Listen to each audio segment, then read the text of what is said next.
welcome in, and happy Halloween. I hope you've had an enjoyable and festive Halloween if you celebrate. If you do not, I hope you are having a lovely Tuesday. I thought we could unwind a little bit this evening after an eventful day and evening by reading some Edgar Allan Poe. Of course, we have to read The Raven. I think that's a must for any Halloween playlist. But I thought we would also read one of his short stories called The Black Cat. Seeing as how I have a black and white cat who will more than likely make an appearance tonight. And then I thought we would finish out the evening with another one of my favorite poems by him called Annabel Lee. It's fairly popular, so I'm sure you've heard of it. But I have our candles here with us tonight to add a little bit extra. Oh, I just knocked one over. That's going to be safe, isn't it? Oh, well, we'll see how that one goes. Oh my goodness. There's always going to be some chaos here. But I thought that would add a little bit of extra ambiance. And the way this candle is behaving, it may add a lot of extra ambiance. So cross your fingers. We stay safe. And let's get started. Before I light the candles, let's take a look. We have the Complete Tales and Poems of Edgar Allan Poe.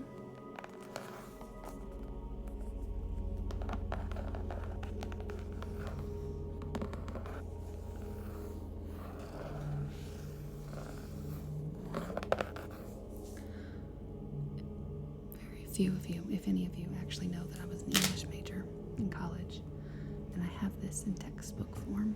It's actually one of my favorite textbooks, this and my complete works of Shakespeare. But this book is a little bit more fun than a college textbook. So let's light these, cross our fingers. We don't burn the house down.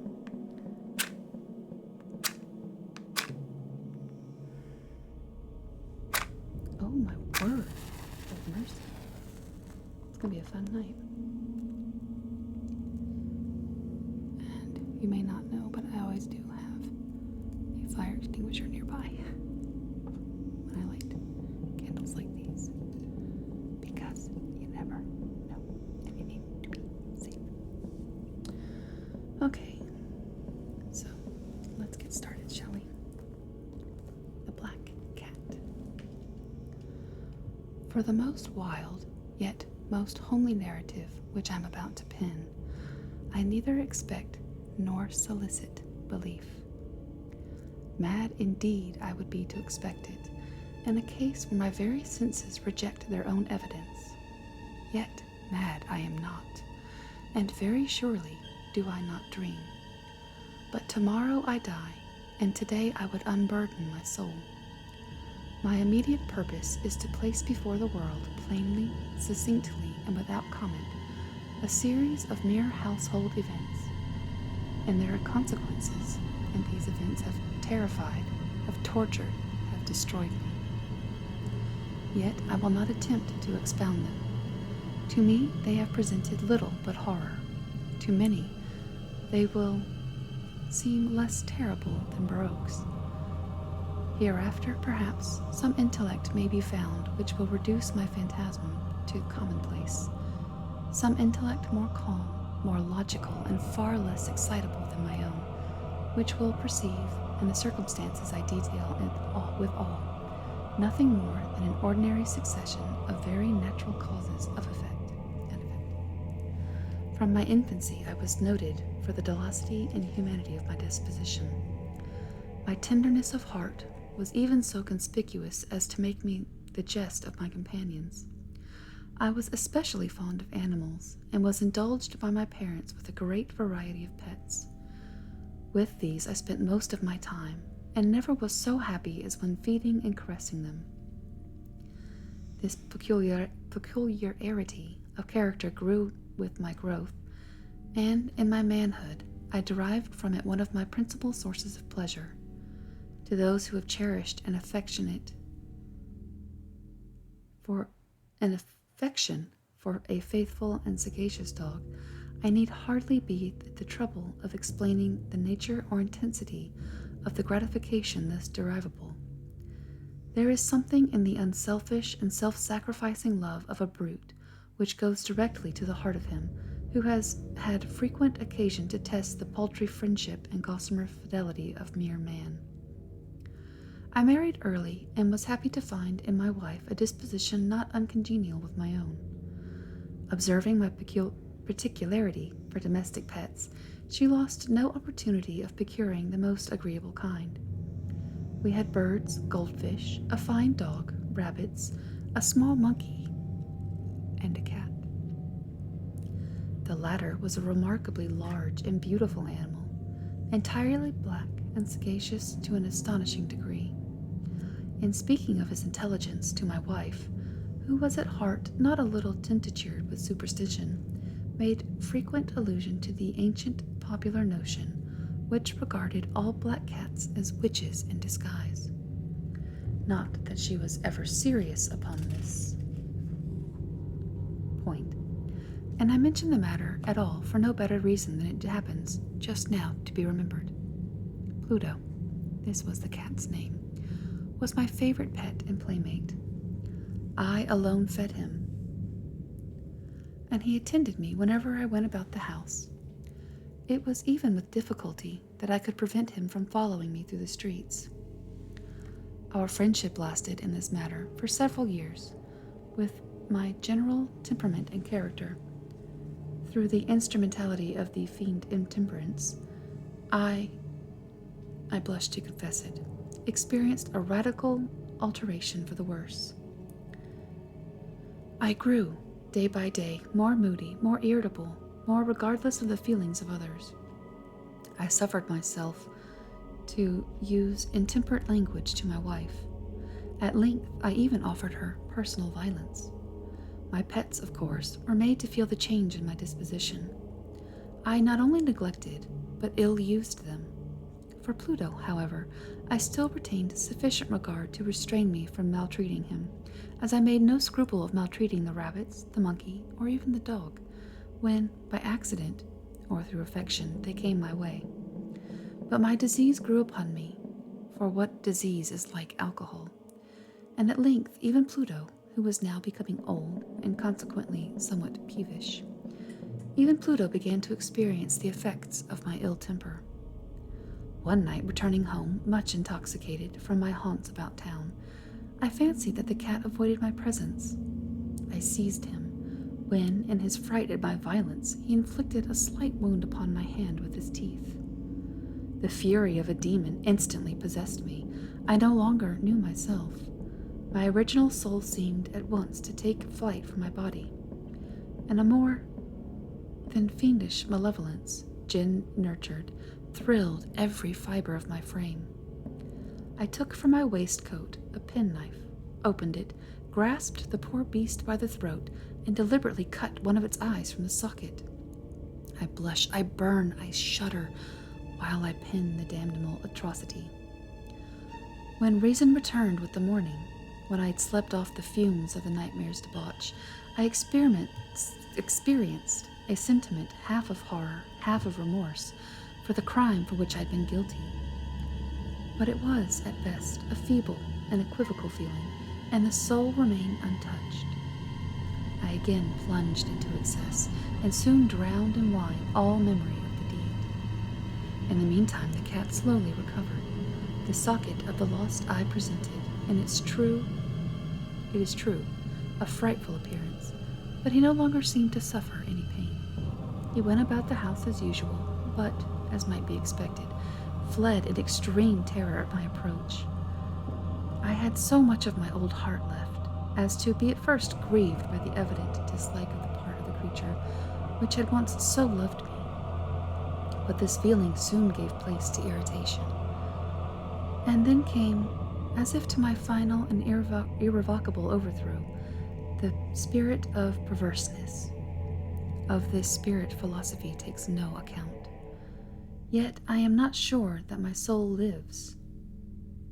Then I am of the perverseness that is one of the primitive impulses of the human heart, one of the indivisible primary faculties, or sentiment, which gives direction to the character of man. Who has not, 100 times, found himself committing a vile or stupid action for no other reason than because he knows he should not?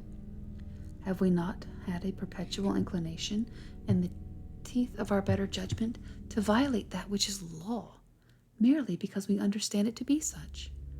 The spirit of perverseness, I say, came to my final overthrow. It was this unfathomable longing of the soul to vex itself, to offer violence to its own nature, to do wrong, for the wrong's sake only, that urged me to continue and finally to consummate the injury that I had inflicted upon the unoffending brute. One morning, in cold blood, I slipped a noose around its neck and hung it to a limb from the tree. Hung it with the tears streaming from my eyes, and with the bitterness remorse of my heart. Hung it because I knew that it loved me, and because I had given it no reason. I felt it had given me no offense. And because I felt it had given me no reason of offense. Hung it because I knew that in doing so I was committing a sin, a deadly sin that would so jeopardize my immortal soul as to place it, if such a thing were possible, even beyond the infinite mercy of the most merciful and the most terrible God. On the night of the day in which this most cruel deed was done, I was aroused from sleep by the cry of fire. The curtains of my bed were in flames. The whole house was blazing. It was with great difficulty that my wife, a servant, and myself made our escape from the conflagration. The destruction was complete. My entire worldly wealth was swallowed up, and I resigned myself then forward to despair. I am above the weakness of seeking to establish a sequence of cause and effect between the disaster and the atrocity, but I am detailing a chain of facts, and wish not to leave even a possible link of imperfect. On the day of succeeding the fire, I visited the ruins. The walls, with one exception, had fallen in. The exception was found in a compartment wall, not very thick, which stood about the middle of the house, against which had rested the head of my bed. The plastering had here, in great measure, resisted the action of the fire, a fact which I attributed to having it recently spread. About this wall a dense crowd were collected, and many persons seemed to be examining a particular portion of it with very minute and eager attention. The words "strange," "singular," and other similar expressions excited my curiosity. I approached and saw, as if graven in bas relief upon the white surface, the figure of a gigantic cat. The impression was given with such accuracy truly marvelous. There was a rope about the animal's neck. When I first beheld this apparition, I could scarcely regard it as less. My wonder and my terror were extreme. But at length reflection came to my aid. The cat, I remembered, had been hung in a garden adjacent to the house. Upon the alarm of fire, this garden had immediately filled by the crowd, by some of whom knew the animal must have been cut from the tree and thrown through an open window into my chamber. This had probably been done with the view of arousing me from sleep. The falling of the other walls had compressed the victim of my cruelty into substance of the freshly spread plaster, the lime of which, with the flames and the ammonia from the carcass, had then accomplished the portraiture as I saw it. Although I thus readily accounted to my reason, if not altogether to my conscience, for the startling fact just detailed, it did not make it less fail than to make a deep impression upon my fancy. For months I could not rid myself of the phantom of the cat, and, during this period, there came back into my spirit a half-sentiment that seemed, but was not. Remorse. I went so far as to regret the loss of the animal, and then to look about me, among the vile haunts from which I now habitually frequented, for another pet of the same species. and of somewhat similar appearance, which was to supply its place. One night as I sat, half stupefied in the den of more than infamy, my attention was suddenly drawn to some black object reposing upon the head of one of the immense hogsheads of gin or of rum, which constituted the chief furniture of the apartment. I had been looking steadily at the top of this hogshead for some minutes, and what now caught my surprise was the fact that I was not sooner perceived the object upon there. I approached it and touched it with my hand. It was a black cat, a very large one, fluffy and as large as Pluto, and closely resembling him in every respect but one. Pluto had not a white hair upon any portion of his body, but this cat had a large, although indefinite splotch of white covering nearly the whole region of the breast. Upon my touching him, he immediately arose, purred loudly, rubbed against my hand, and appeared delighted at my notice. And then, with this very creature of which I was in search, I at once offered to purchase it from the landlord. But this person made no claim to it, knew nothing of it, had never seen it before.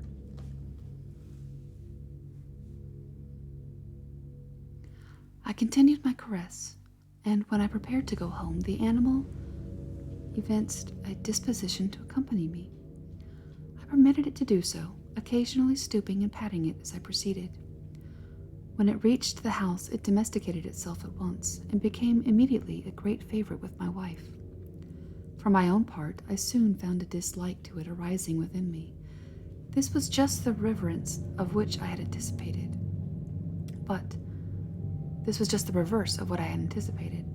But I know now not or why it was.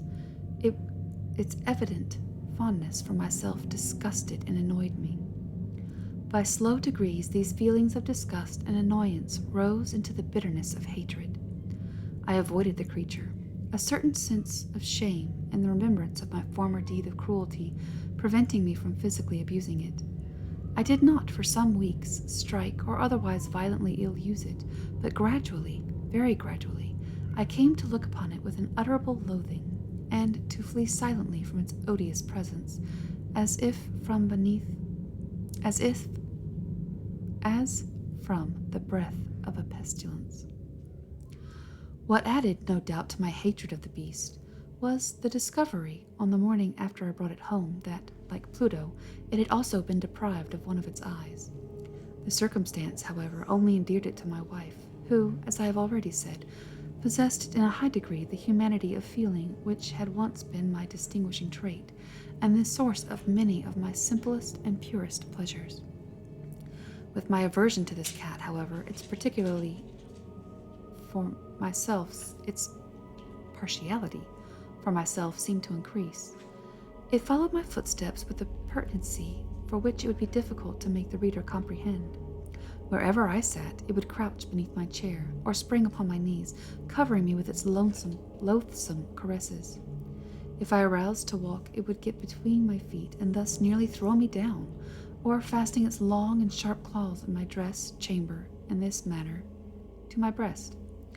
At such times, though I longed to destroy it with a blow, I was yet withheld from doing so, partly by a memory of my former crime, but chiefly, let me confess it at once, by the absolute dread of the beast.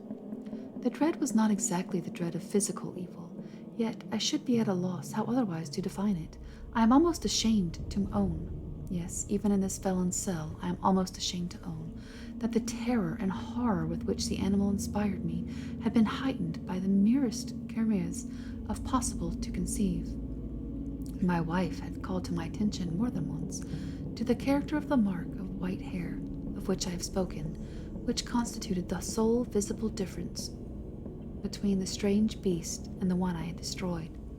The reader will remember this mark, though large, had originally been very indefinite, but by slow degrees nearly imperceptible, for which had long time been my reason to struggle to reject as fanciful, it had at length assumed a rigorous distinctness of outline.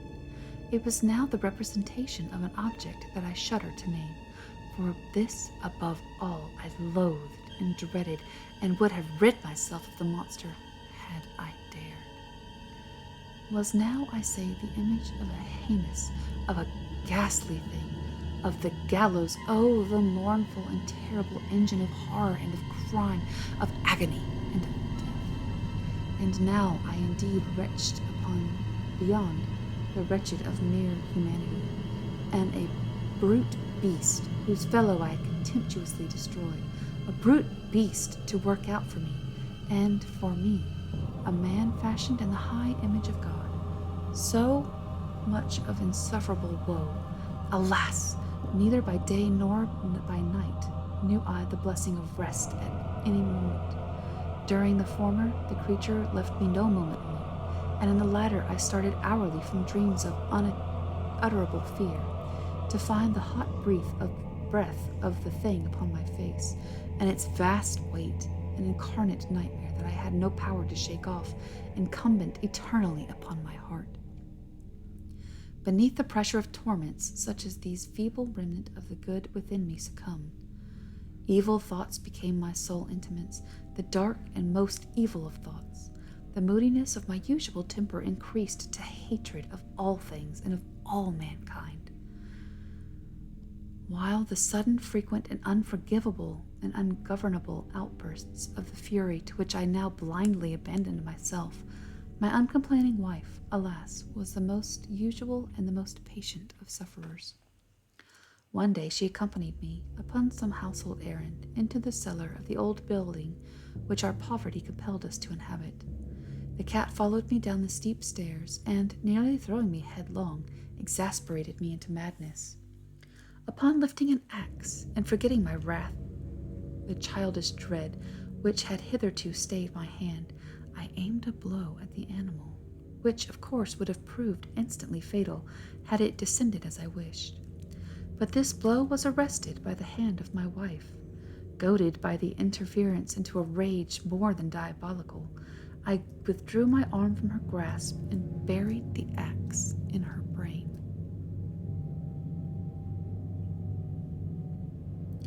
She fell dead upon the spot without a groan. The hideous murder accomplished, I set myself forthwith, and with entire deliberation, to the task of concealing her body. I knew that I could not remove it from the house, either by day or night, without the risk of being observed by the neighbors. Many projects entered my mind. At one period, I thought of cutting the corpse into minute fragments and destroying them by fire. At another, I resolved to dig a grave in the place of the floor of the cellar. And again, I deliberated about casting it in the well of the yard, about packing it in a box as if merchandise with the usual arrangements, and so getting a porter to take it from the house. Finally, I hit upon what I considered a far better expedient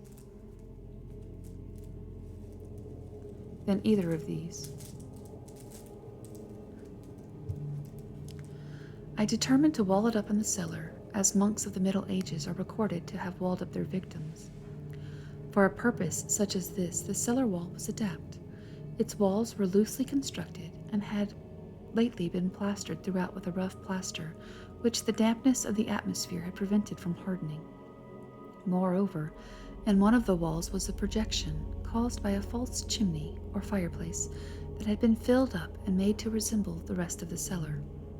I made no doubt that I could readily displace the bricks at any moment, insert the corpse, and wall up the hole as before, so that no eye could detect anything suspicious. And in this calculation I was not deceived.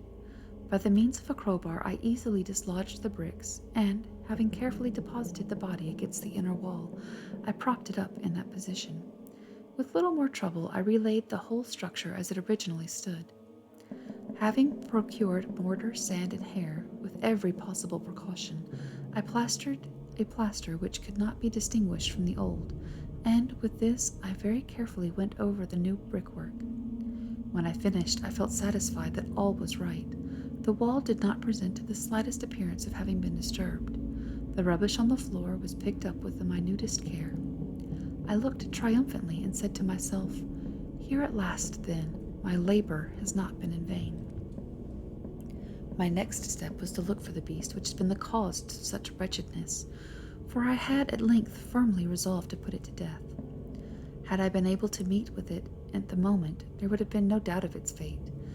But it appeared that the crafty animal had been alarmed at the violence of my previous anger, and forbore it to present itself in my present mood.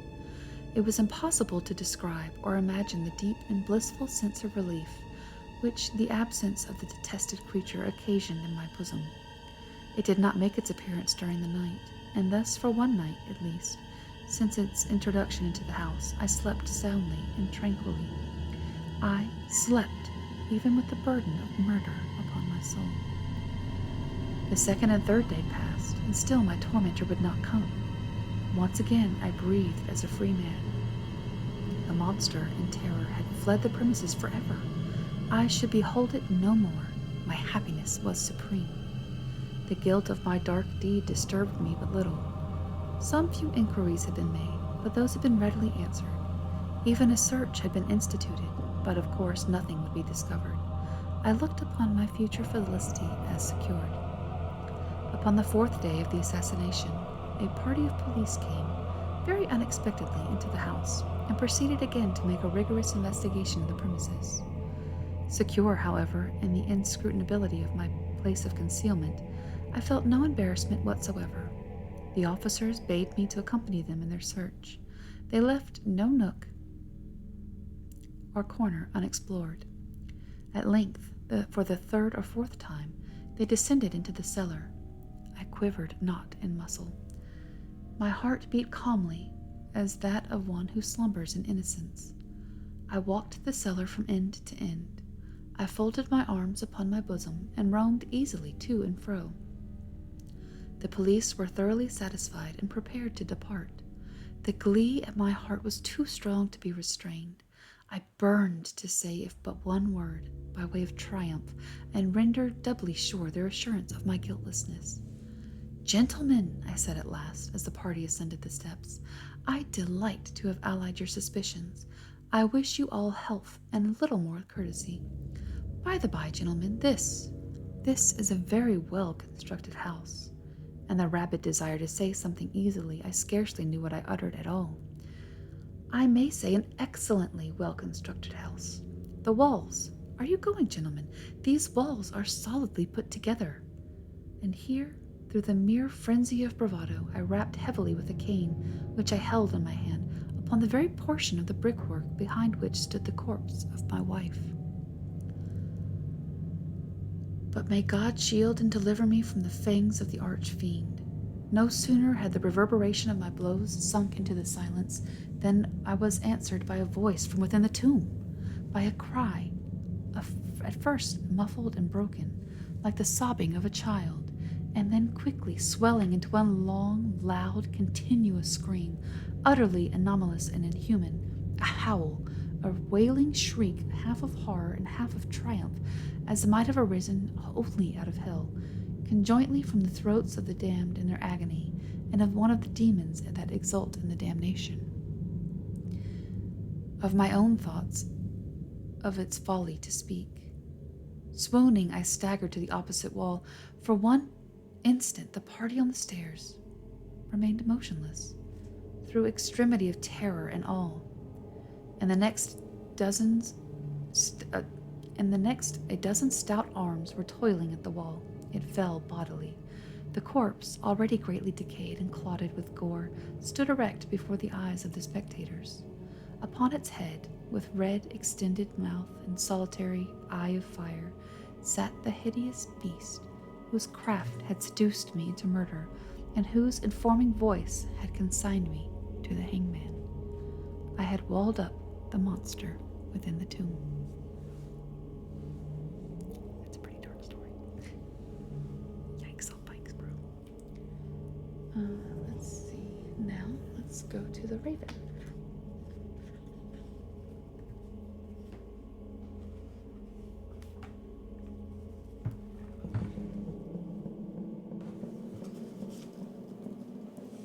The Raven.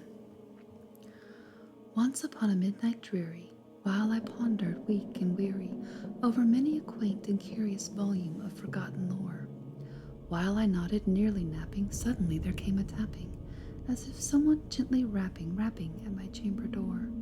"'Tis some visitor," I muttered, tapping at my chamber door. "Only this, and nothing more." Ah, distinctly I remember it was in the bleak December, and each separate and dying ember wrought its ghost upon the floor. Eagerly I wished the morrow, vainly I had sought to borrow from my books surcease of sorrow, sorrow for the lost Lenore, for the rare and radiant maiden whom the angels named Lenore, nameless here forevermore. And the silken, sad, uncertain rustling of each purple curtain thrilled me, filled me with fantastic terrors never felt before, so that now, to still the beating of my heart, I stood repeating, "'Tis some visitor entreating entrance at my chamber door, some late visitor entreating entrance at my chamber door. That it is, and nothing more." Presently my soul grew stronger, hesitating then no longer. "Sir," said I, "or madam, truly your forgiveness I implore.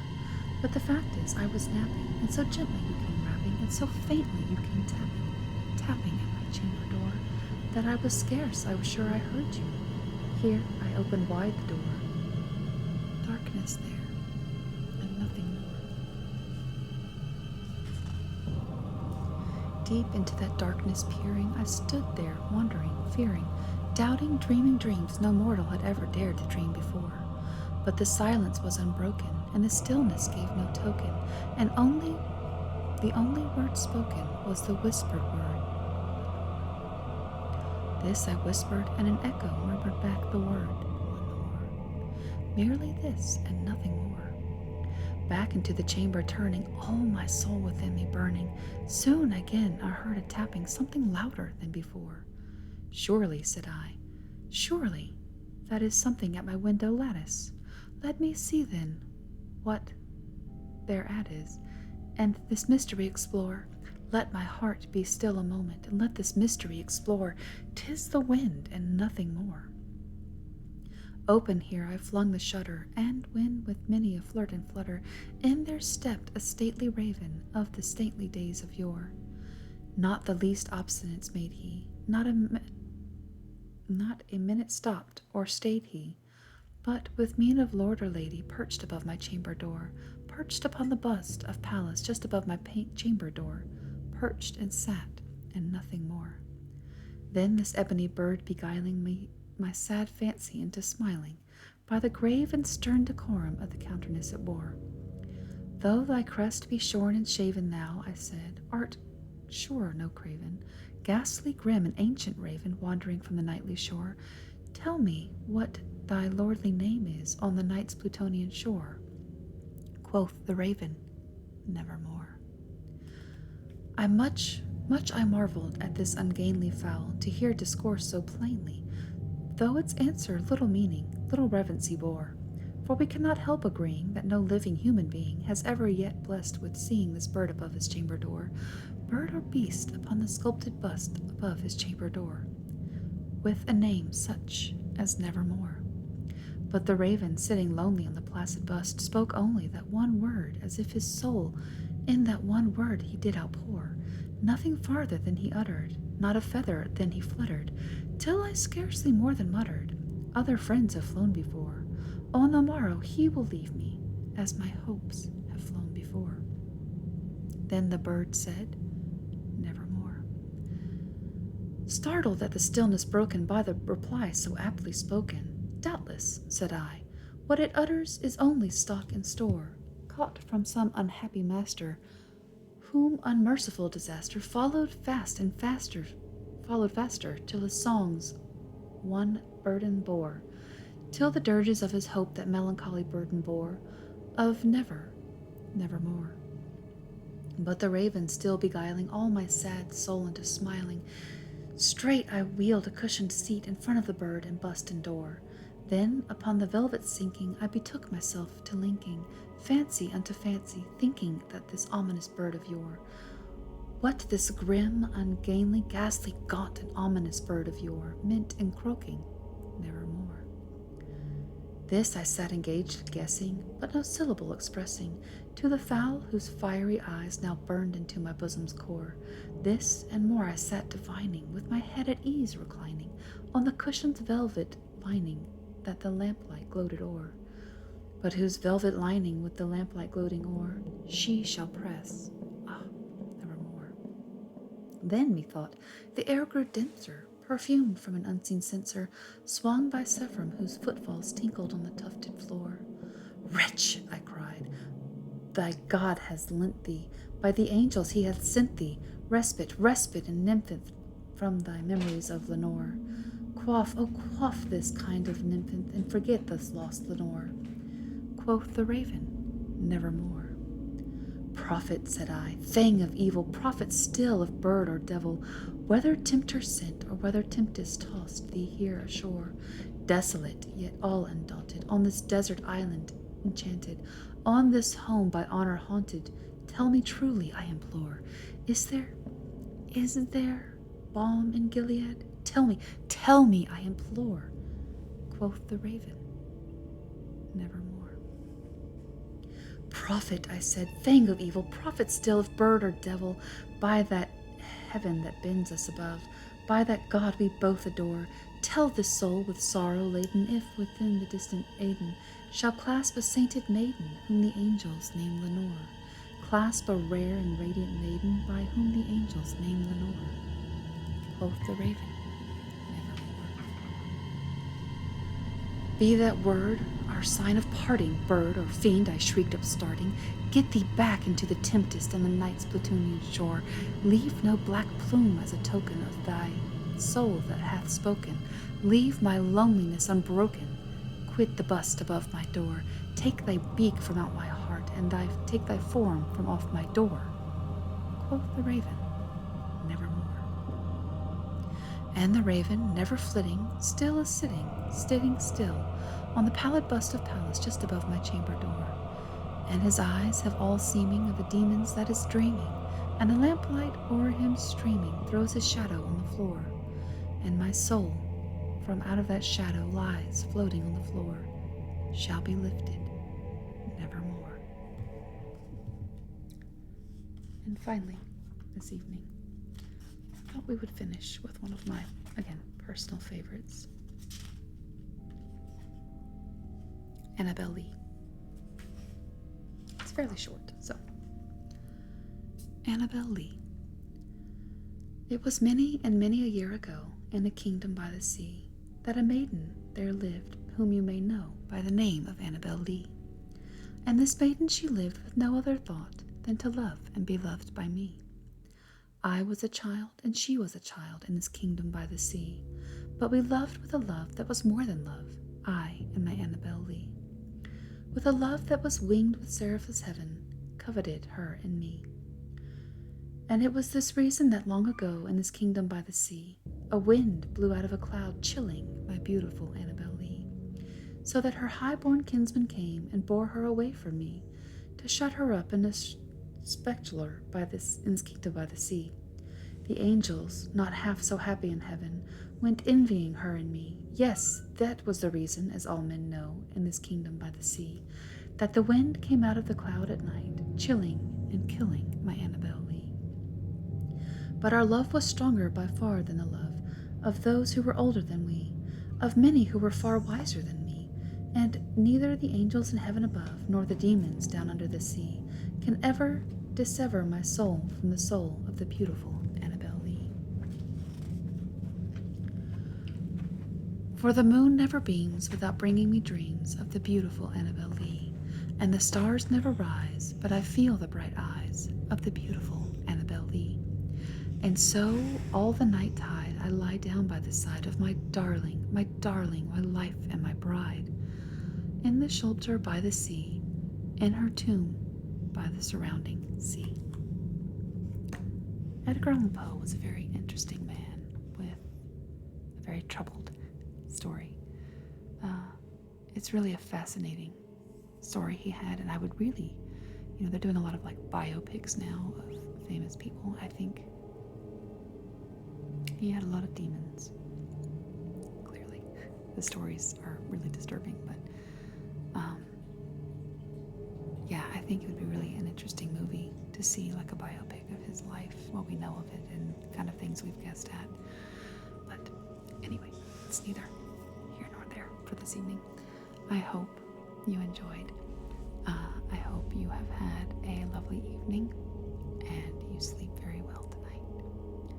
And I will see you